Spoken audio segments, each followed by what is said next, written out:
So my name is Julie Rapson Stakota, and I am one of the MSU equine veterinarians and one of the leads in developing this webinar series.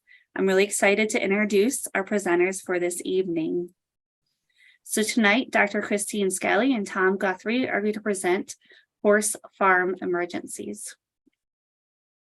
Dr. Christine Skelly is an equine extension specialist from Michigan State University and instructs courses in the Department of Animal Science. She is the founder and director of My Horse University, an online horse management program based out of Michigan State University Extension. Tom Guthrie is a statewide equine extension educator for Michigan State University. Based in Jackson County MSU Extension Office, Tom's roles are to develop and provide statewide accessibility to educational programming within the Michigan equine industry. Tom focuses on environmental management on horse farms, pasture management, plant identification, and general equine management. Welcome, Chris and Tom. Thanks, Julie. Thank you. Okay, we're going to go ahead and dive into the discussion here. As you can see here, we have emergency and disaster planning for the horse farm. Some of the discussion points that we're going to run through during the slides will be emergency and disaster events.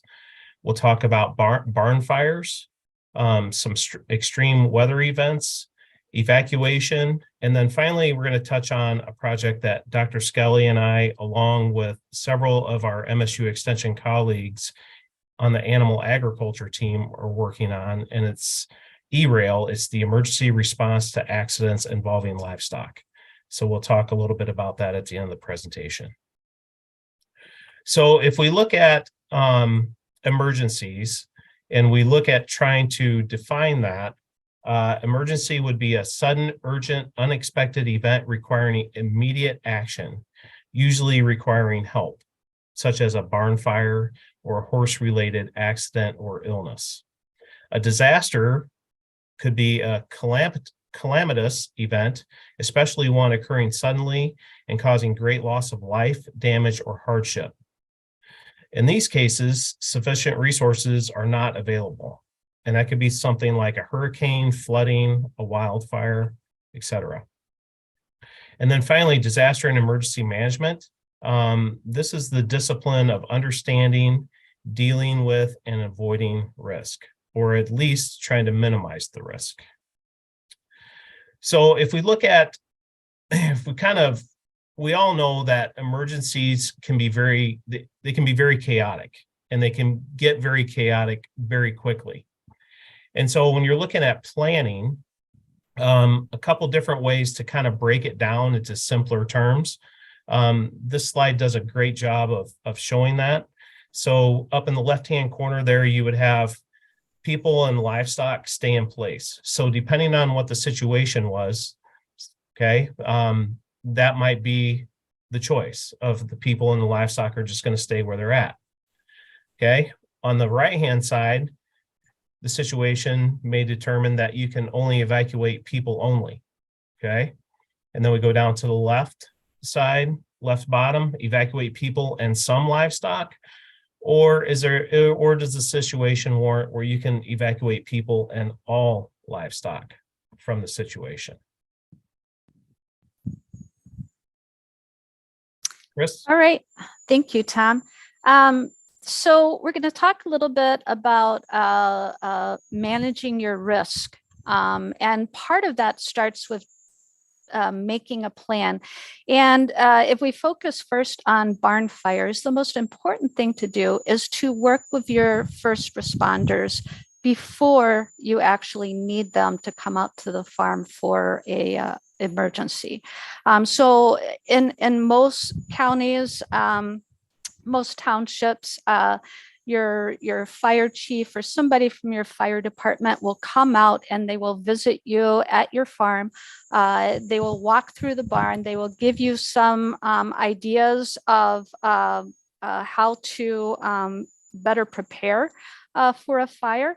And at that time also, they can look at your farm's layout, know where people are living, know approximately how much livestock you have on the premises, know what drives are best to get in. So all of this can help them prepare in case you do have an emergency on the farm, how to get there. So one thing that emergency responders may ask you to do is to set up a canister outside of your entrance area, a location where they will know where to get to it. That holds your farm layout, a map of your farm, again, your livestock number, where people are located, emergency contacts where they can get hold of you in case you are not present at the farm during this emergency, where your water sources are. And, just think about where your farm is at. Most of our farms are in more rural type landscape, so there's not necessarily going to be a fire hydrant available. So where is the closest pond or lakeland? They may need to shuttle water to help put out the fire. Also, where is your electrical and gas shut off on the farm? And you'll also want to note where the evacuation routes are. How can you get out or get your horses out if needed? Where would be some animal shelters? It may be your neighbor's place or the fairgrounds down the road where you can take your animals to if you need to evacuate them due to a fire. All right. So here's a contact information sheet that My Horse University put out, and you can see it's got a list of 3 veterinarians. You don't know in case of an emergency or a disaster who's going to be available and when.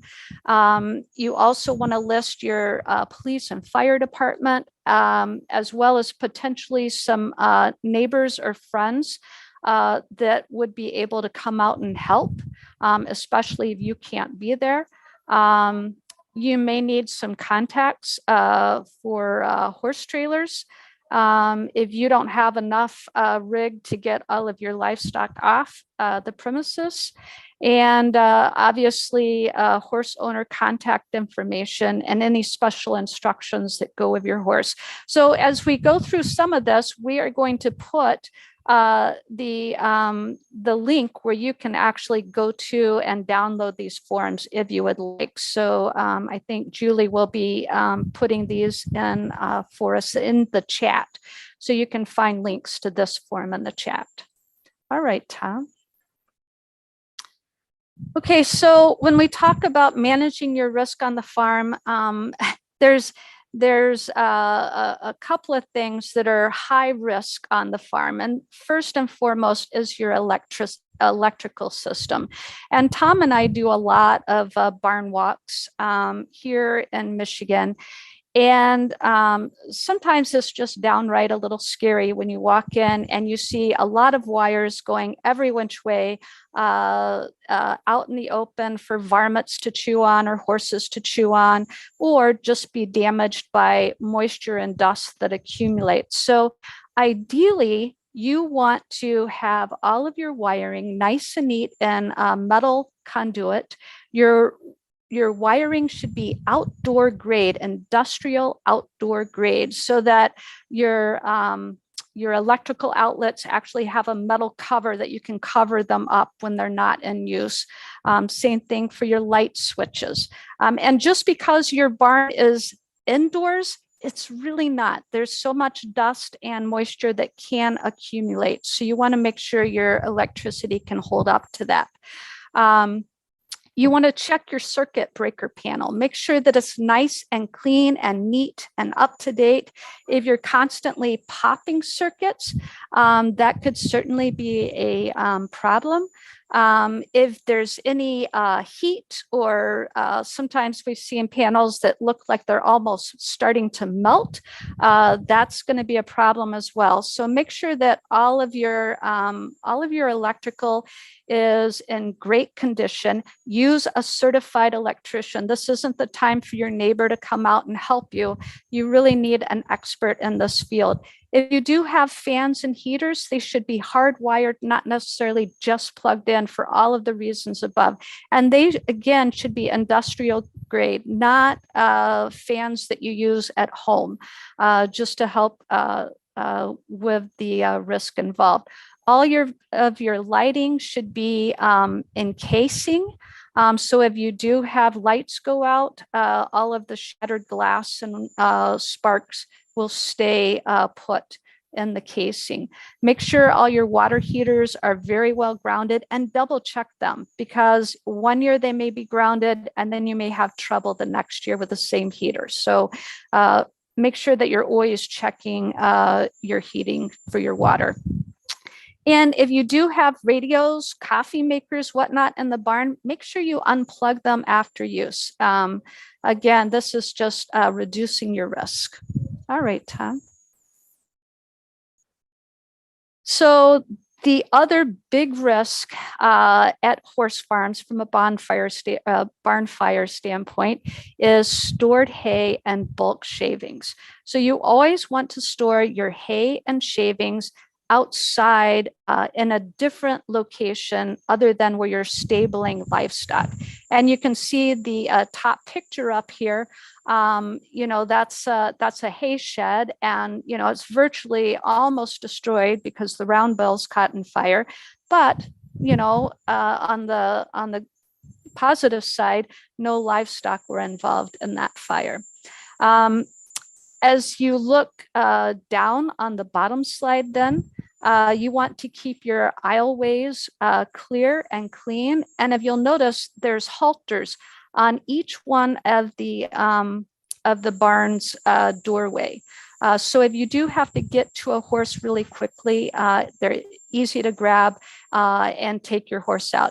You want to try to teach all of your horses to lead with just a rope around their neck, if possible. And we'll talk a little bit more about that.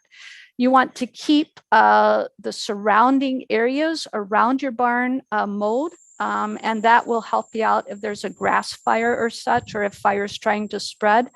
And then the other thing is, a lot of times we will park our gators or our tractors inside the barn aisle in the evening.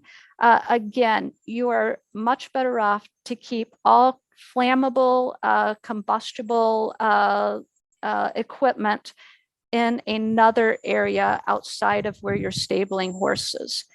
So again, just helps with the safety. All right, Tom.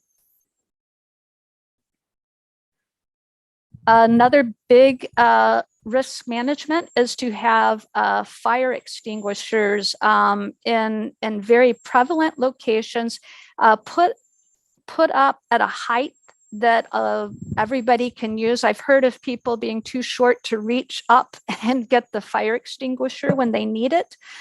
You also need to have a fire extinguisher that is the right size for the barn. So your small little kitchen extinguishers aren't going to be able to put out much of anything if we're looking at the potential of fire in the barn. You also want to make sure that these are up to date. So usually you have to get them inspected once a year. And this is something, again, where if you're working with your local fire department, they can help you out with. There's other equipment you could have in the barn as well, like fire alarms, sprinkler systems, even lightning rods. These are something I would talk over with your builders or your fire station. Sometimes like a sprinkler system may be really hard to keep working in a barn because of all the dust. But again, something to think about. Okay, Tom. And so the next thing is, so you've tried your best to keep a fire from occurring, but sometimes that is just not possible. So if you do have a fire at the barn, the chances are the barn will be fully engulfed between 5 to 8 minutes. So that's not a long time to be able to really do a whole lot. And human safety must come first. And here's where I would say, if you have people at the barn, I'd be very cautious about enlisting people that don't know horses very well to help you get horses out of the barn. It's just putting them in too much danger. So horses need to come first. Don't enter a burning structure. It's probably going to be too hot to enter it, but if the structure is on fire, you're really not going to be able to help any animals that are in the barn at that point. You want to post emergency numbers all around the barn, along with the barn address, because sometimes people in the moment of an emergency, they may forget their address, or if they're boarders, they may not know the exact address of that farm. So be sure to have that where people can see it, and not just inside the barn, but outside of the barn as well. You never want to lock your stalls and barns. I know some people will do that for security reasons, but if you do that, you're probably not giving the animals much of a chance if there is a fire. If the stalls ignite, you have less than 30-second window to rescue those horses outside of the barn. So all that being said, you want to think about, we'll go to the next slide, Tom.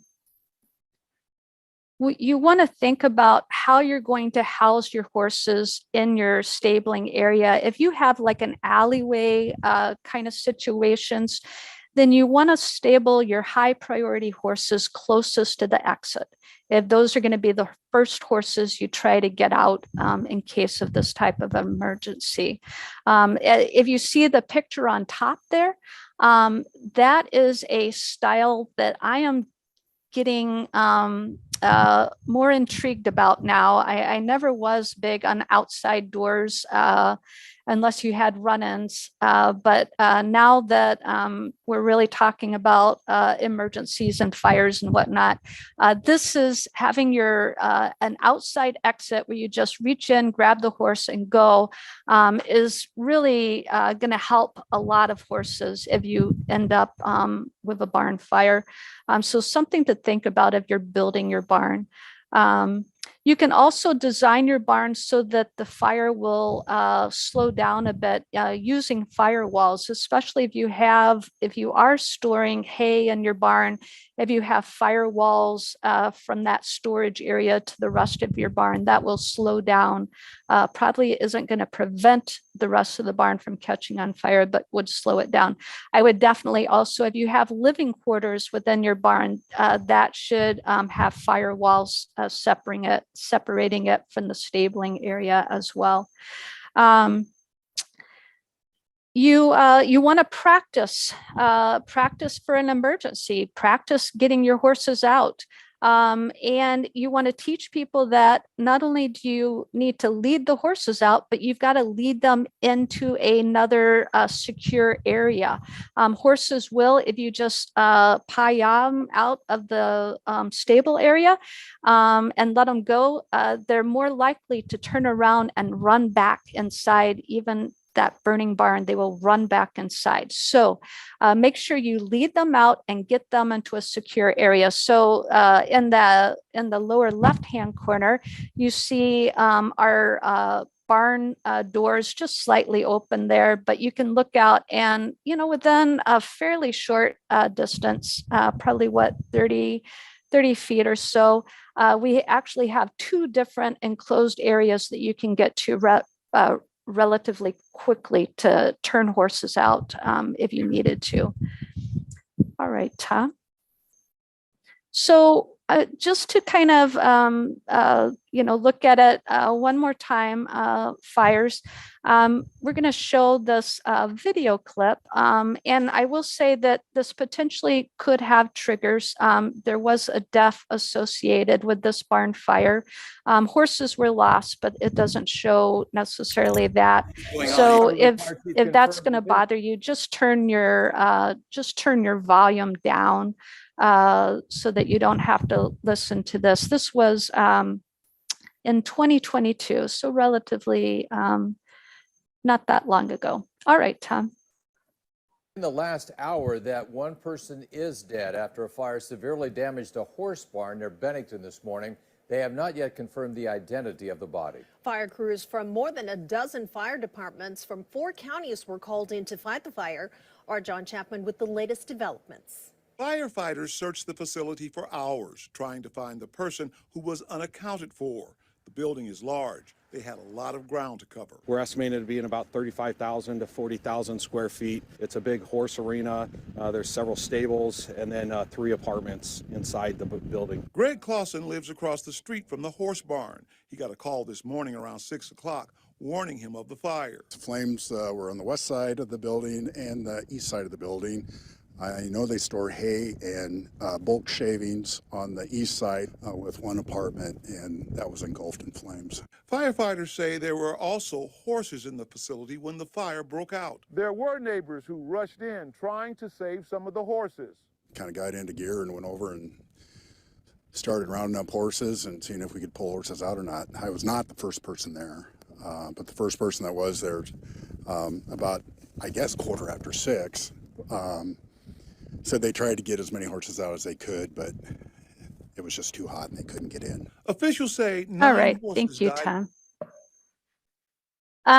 So, you know, this is really tragic. But a couple of things as you listen to that, they talked about shavings and hay being stored in the barn, different ends, but both of those were on fire about the same time that people got in. So that means it ran pretty quickly through the barn. The other thing is, especially this type of facility being so large and flat, the heat builds up so quick.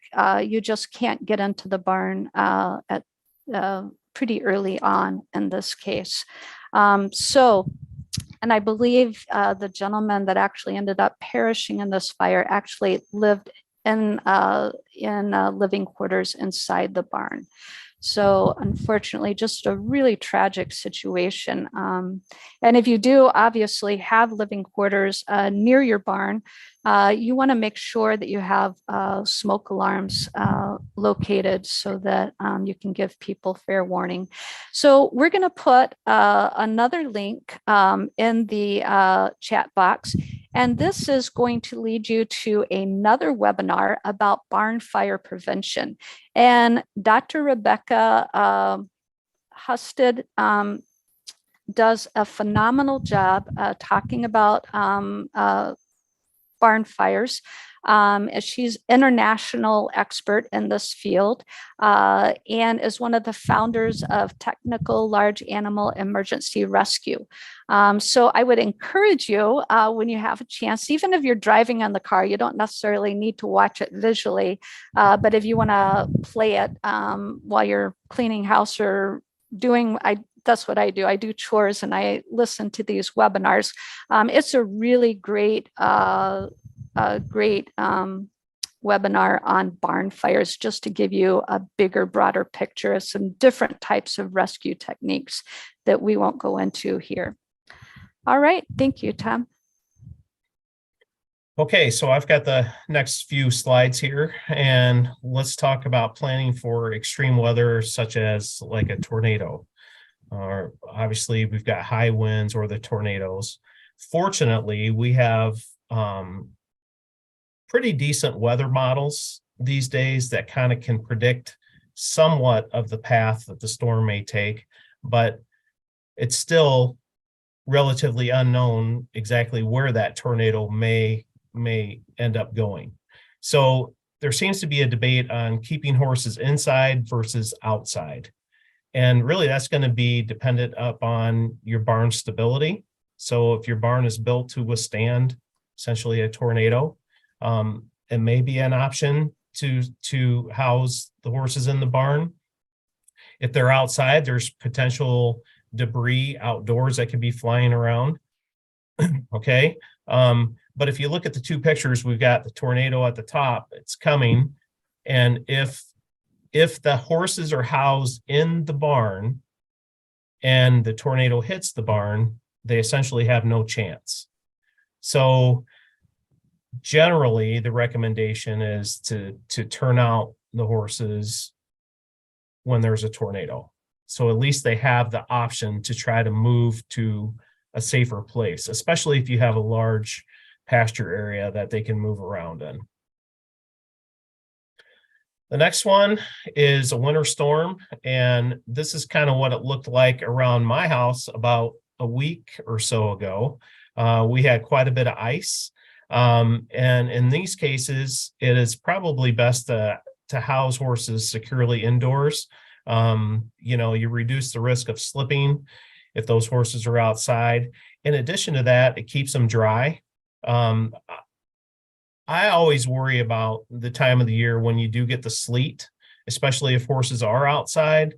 That insulation, the coat, it gets wet, right? And then they could potentially get cold. So if you have the opportunity to keep them in, it also reduces the risk of falling objects like icicle branches and wires. Going back to the storm there a week or so ago, my wife and I were sitting in the house, and you could hear the branches from the trees cracking and hitting the ground over the TV, right? So that ice got pretty heavy. The hail, if you have horses outside and they can get into a shelter, hail can scare the horses out of the shelter. That's not what we're wanting, right? We want them to kind of be in the shelter. So those are all some considerations to think about. And then remove snow from the roof, right? If you live in an area where you know you're going to get quite a bit of snow, build your barn for maximum snow load. Okay. And here we've got an example, a video that will play. And I think what I'm going to do for this one is I'm just going to mute it, so you won't hear any sound, but I'll just talk as it's playing and pick out some specific points along the way. Channel 4 action.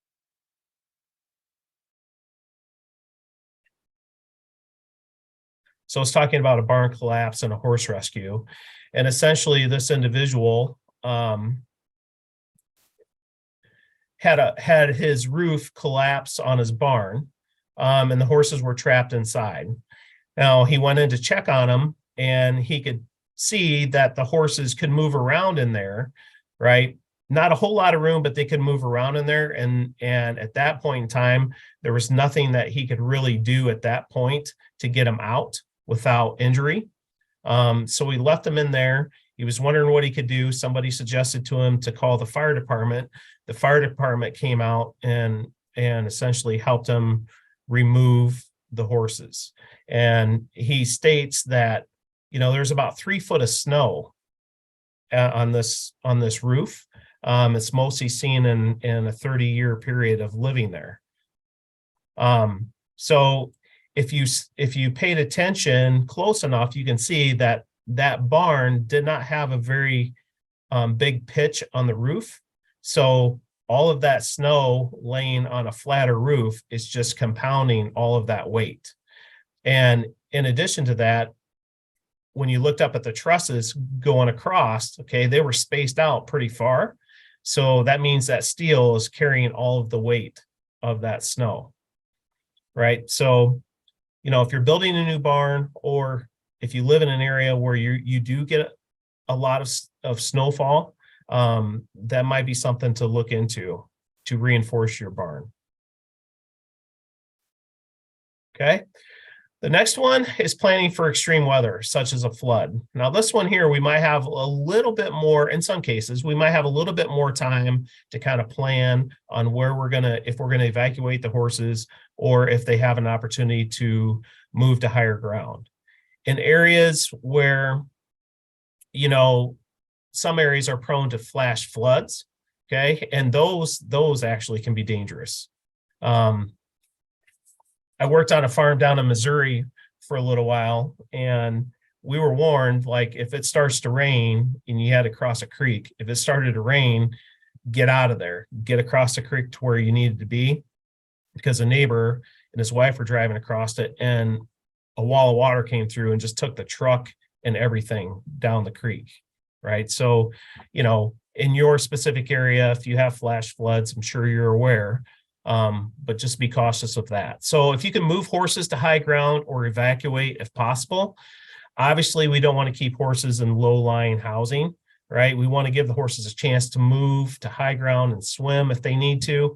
And then in addition to that, if you have the opportunity, ID all livestock with something, okay? That could be a tag, that could be a halter, it could be, or large grease paint cell number on the side of the horse, somehow to identify those animals, and somehow where somebody can get in contact with you if they find them in an area that they're not supposed to be. Okay, so here's another video, and I'll play this one for you. Colorado flooding stranding animals in Weld County. This horse up to its knees in water. Nearby, a herd of cows standing together in the floodwaters. Now, we've been getting a lot of calls about these animals, and we are trying to find out how they're doing tonight. 7 News reporter Molly Hendrickson live in Weld County at a farm where other horses also caught up in that flooding.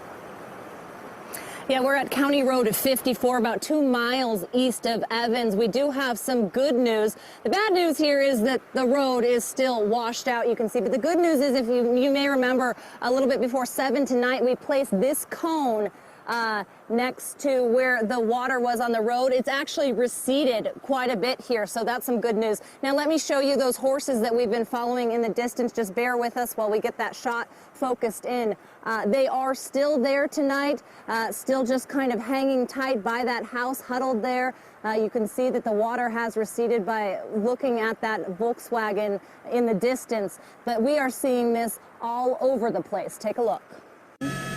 They're the images that have both captivated us and broken our hearts. Floodwaters taking over homes, miles of farmland destroyed, and animals like these horses huddled near this house left behind. Well, they tried to get the horses out, I think. They cut the fences and stuff, but the horses were a little spooky. Larry Magnuson and his family live next door. Their house is okay, but the... So, couple different points here. What was really captivating when the video started is you can see the one horse standing in the floodwater. But if you looked closely, you could see that horse came to a corner of a fence line, right, where there was no other way to go except for stand at that spot. It may have been or may not have been the highest point, but that's where the horse ended up. The other one, I noticed you've seen the 2 horses in the middle of all the cows, right? So if the horses didn't really care for cows, they do now, because that would look like to be the highest point. And so all of them were essentially in survival mode, trying to get to the highest point there, as illustrated along with the horses that were standing close to the house, right? So in a flood type situation, if the horse or the animals have an opportunity to get to higher ground, they will. So, you know, it's always great to kind of look at, okay, if I have this situation for my land base, do the horses have the opportunity to get to higher ground? 140. All right. Chris, you're on mute. All right, thank you, Tom.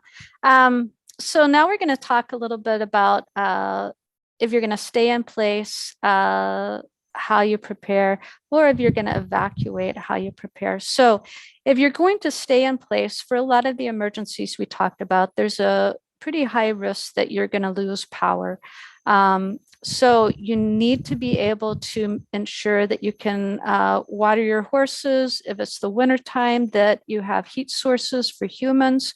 So having a generator on the premises that is in good working order and having fuel to run the generator becomes really essential to keeping your management going strong. From an animal and human supply standpoint, you want to plan for about 2 weeks of feed or medical supplies to have on hand. And here I will say, if you're talking about feed supplies, there's 2 things horses really need to survive, and that is good clean water and good forage. Okay, they can go for a while and most of them could actually probably do really good going for a while without grain or their supplements. But hay and water would be, if you had to make a choice, those would be the feed sources that you need to supply. And then having any medical supplies that you're going to need for horses, have at least 2 weeks supply of that. So just thinking about it in total, what do I need to keep my horses here in place for 2 weeks? All right, Tom. So if you do need to evacuate, now we're looking at taking livestock with us, or as many of them as we can. You want to make sure that you are traveling with all of your records, so your Coggins papers, vaccination records, registration papers, pictures are extremely important. And part of the problem is if you do evacuate, and let's say you're going to the local fairground where, there's a lot of other animals housed there, and you need to leave your animals there for a while, you want to make sure that you have the proper paperwork and pictures so that you can get those animals back, because hopefully they have somebody in charge who's being really restrictive about who's leaving with livestock, because unfortunately sometimes bad eggs will take advantage of that type of situation and try to steal livestock. You want to make sure that you have all of your emergency numbers, that you're leaving with your phone as well as your charger. Two-way radios are great. CBs are great. You again need your first responder information, neighbors, family, evacuation centers, all in one place. You want to establish a good first aid kit, and Julie's going to put in the chat box emergency first aid article that'll give you some tips on that if you'd like to read further. And again, your 2 weeks feed and water supply. And here again, if I'm leaving my horse with people that I really don't know in like a fairground situation, I'm not leaving grain with my horse, because, you could get a volunteer that just really doesn't understand, how horses eat, and they potentially could overfeed your horse with grain. They can't really overfeed your horse with hay. So that would be my words of advice. All right, Tom. And here's another chart, and this one is actually put out by thehorse.com and UC Davis Veterinary Medicine. And this is a really nice chart for evacuation emergency contacts. And Julie's going to put that website in for you as well. All right. And again, you want to plan for the unexpected. So you need to have your truck and trailer in good repair. You need to be able to get to that trailer and in any type of weather, any season of the year. So don't let your trailers get snow plowed in to where you can't get access to them. Make sure that you have fuel in the tank if you need to head out quickly. Again, we talked about emergency numbers, your paperwork. Making an evacuation plan is really important. You should have multiple escape routes, because you don't know which direction you're going to be able to travel. You may end up with one road blocked off to where you need to go a different direction. Also, same thing, have multiple shelter options that you can take your animals to. And also bring with you animal ID supplies. If you're leaving your horse at a certain location, make sure that your animals are ID'd with your contact information. All right, Tom. Chris, one point I'd like to mention on the trailer and truck in good repair. Absolutely. That most people don't think about, but make sure that your spare tire is inflated appropriately. That is one thing that we sometimes forget about. So if you have a flat tire and then you have a flat spare tire, that's not a good situation. So, something simple to do to check very easily, check your spare tire. Great advice. All right. So if you do need to leave livestock, again, make sure that the livestock are identified.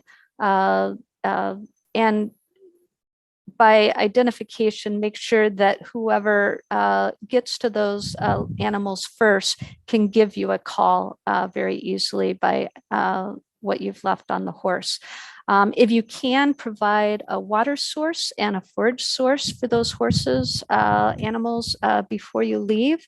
Again, depending on the situation, you know, and when there were the wild fires in California, you saw a lot of images on the television, you know, of horses walking down the highway, moving away from the fires. So, you know, those owners made that decision. Obviously, they couldn't bring the horses with them. I'm sure they would have if they could, but they let those horses loose so that those horses would have a fighting chance to get away from the fire. Horses are extremely instinctive animals. So even though we've sheltered them quite a bit, they can go back to those basic instincts to fight for their own survival. Again, you want to turn horses out on high ground as well. All right, Tom. And here's some horse ID type of situations. So, you know, if you've got broodmares already, they may be wearing a band around their neck. Probably wouldn't be my first choice if I have to leave them alone unless they're easily broken. Same thing with halters. It does make the horses easier to catch, but again, I would be concerned that if it's not a quick release type halter or a leather halter, that it could get them into a bind. I really like the idea of having a grease stick in hand so that here's the case of this buckskin down here with somebody's telephone number written across the side. That's where people can actually use their binoculars and see that see that phone number and give you a call without necessarily catching that horse first. And then in the corner here, we have a horse with a little tag braided into the mane. Just remember your tattoos and your branding aren't necessarily going to help you in an emergency situation. Those are going to be a little harder to trace back to you. So having something that's very clear is extremely important. All right, Tom. And here's an evacuation checklist. So Julie is going to put evacuation checklist in the chat box as well. This is something that My Horse University, when we did an emergency disaster type program, developed. So I would suggest having that in hand. It gives a lot of good pointers. All right, Tom. And just to kind of wrap up what we've been talking about here, it's really important to decrease your risk before an emergency or disaster happens. So practicing barn fire prevention, working with first responders is extremely important to help in that endeavor. Have a plan with your workers, horse owners, boarders, neighbors for different types of emergency or disaster scenarios. We're seeing more communities get together and develop plans involving their fairgrounds or, you know, a big barn someplace. But discussing and practicing these plans is extremely important. Have multiple evacuation plans. Be prepared to stay in place. Remember that 2-week supply quantity, or be able to evacuate at any time, no matter what the weather. Following the weather is critical. So probably the best advice is to get the NOAA weather radio app and have it set so that you get alerts in a timely fashion. All right, hand it over to you, Tom. Okay, all right, thanks, Chris. So our last section that we're going to talk about here is the emergency response to accidents involving livestock program. that I mentioned at the beginning. And Chris had mentioned working with first responders as well in emergencies. And this program is aimed right at that, working with first responders. There are 4 components of our program. It's in-person trainings. We have virtual training modules. So the in-person trainings are typically a day long, okay? And we bring in all the different animal species, so individuals have the opportunity to handle those animals. We first realized this was an issue when we know that we've got lots of livestock transportation going up and down the road in Michigan every day, okay? You think about all of the activities that go on in the equine industry, you know, going to exhibitions, going to trail ridings, going to all the different events, right? So those trucks and trailers are out there on the road.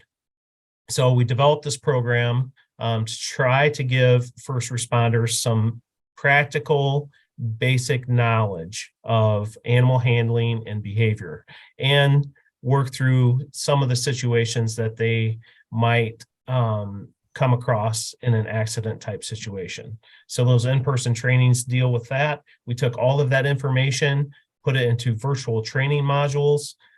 We do individual consultations, and a lot of times that's with departments. So for example, animal control departments, if they have new officers come on board that don't have a lot of large animal handling experience, we try to work with them.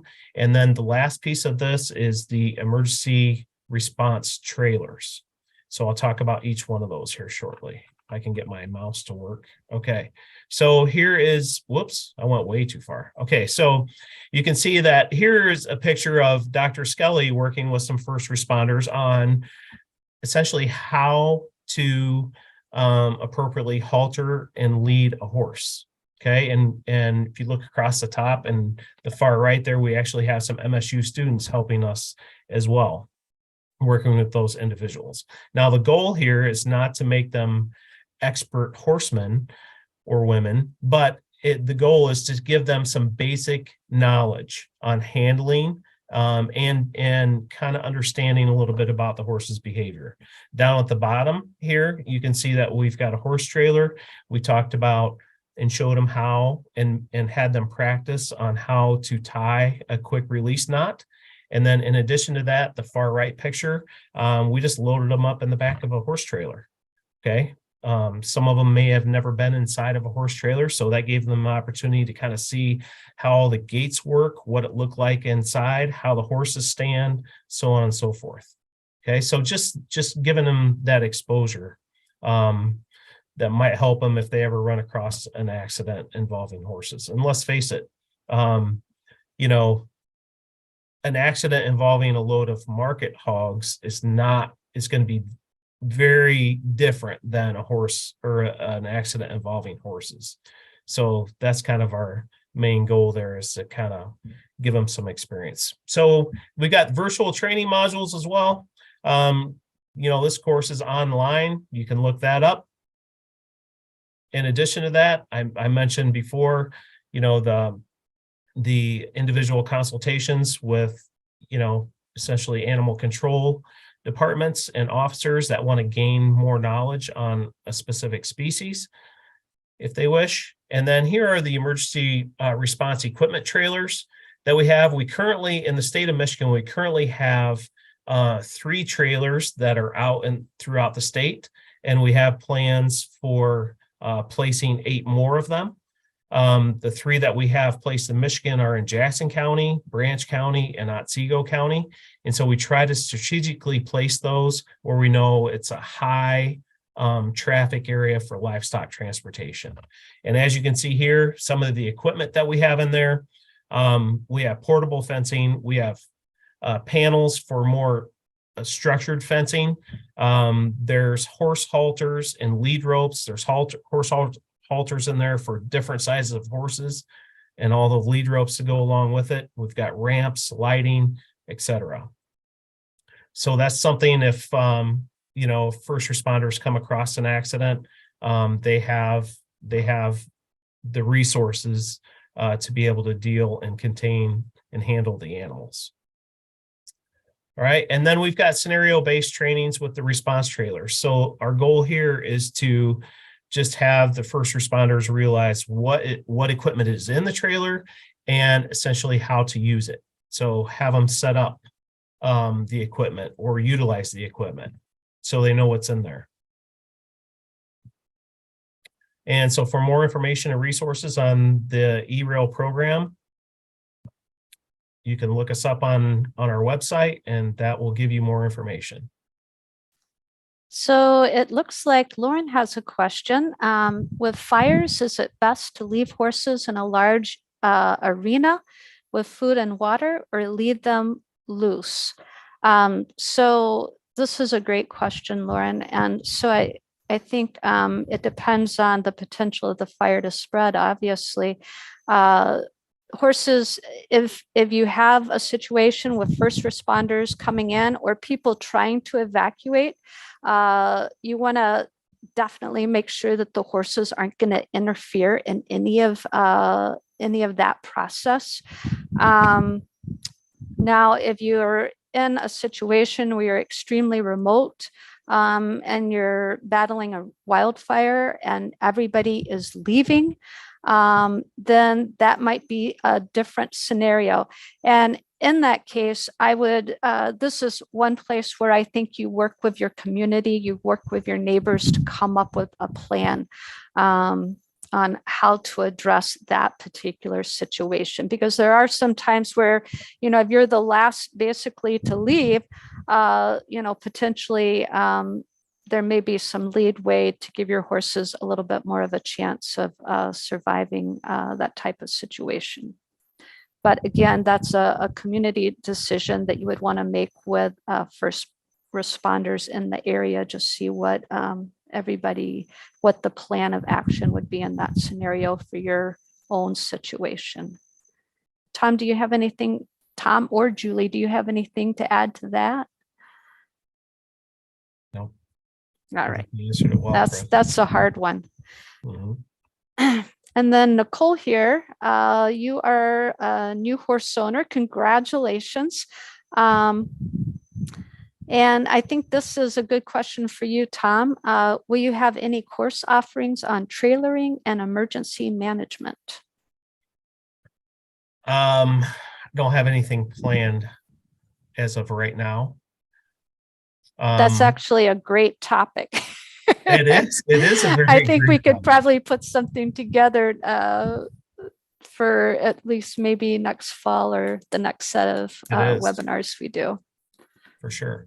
Thank you, Nicole. But I would check around. There's so much good information out there, especially put out by universities. Equine Guelph has some great emergency management type work. Horses Extension has some good work out there. So I would look around at some of those options to see if there's something already out there.